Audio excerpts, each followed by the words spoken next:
বিশ্ব সাইকেল দিবস কেন্দ্র করে আজকের অনুষ্ঠান নয়। আজকের অনুষ্ঠান মূলত আমাদের যিনি কেন্দ্রীয় আমাদের ক্রীড়ামন্ত্রী রয়েছেন মনসুর ভাই মান্ডভিয়া, আজ থেকে 1 বছর আগেই তিনি একটা কার্যক্রম হাতে নিয়েছেন, সানডে অন সাইকেল, অর্থাৎ রবিবারটা দিনটা আমরা সাইকেলের সঙ্গে কাটাবো। আমরা কোনো দিন যারা অফিসে যাতায়াত করি বা অন্যান্য কাজে যারা ব্যস্ত থাকি, আমরা সকলে বাইক গাড়ি বা এগুলোতেই যাতায়াত হয়।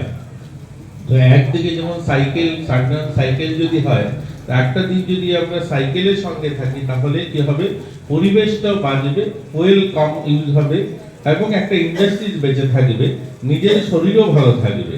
তো এতে করে কি হয়, আমরা প্রতিদিন তো সাইকেল চালানো সম্ভব হয় না, অফিস যেতে হবে টাইমে বা খুব তাড়া থাকে, সকলেই বাইকে যেতে হয় বা অন্যান্য বিভিন্নভাবে অন্য কিছু আমরা ব্যবহার করি। তো সানডেটা, রবিবারটা তিনি নিজে একটা কার্যক্রমের মধ্যে দিয়ে শুরু করেছেন এবং প্রতিদিন তিনি রবিবারে সাইকেলের সঙ্গে কাটান। যেখানেই যাবেন, কারো আত্মীয় বাড়িতে যাবেন, বাজারে যাবেন, কোথায় যেতে হবে কার্যক্রমে, দেখবেন আপনারা মনসুর মন্ডভিয়া যিনি ক্রীড়ামন্ত্রী রয়েছেন, ওনার পেজ খুললে তিনি সাইকেলে যাতায়াত করেন। এতে করে এই কার্যক্রম শুরু হয়েছিল সানডে অন সাইকেল। আমরাও আমাদের রাজ্যে শুরু করেছি, কিন্তু সেটা সেভাবে মানুষকে আমরা আকৃষ্ট করতে পারিনি। তো আজকের অনুষ্ঠানের মধ্যে দিয়ে মনে হয় আমরা কৈলাসহরে, আমার এখানে অনেক বন্ধু বান্ধব রয়েছেন বা ওরা যারা ক্রীড়াপ্রেমী ব্যক্তিরা রয়েছেন, তারা সানডে অন সাইকেল শুরু করবেন।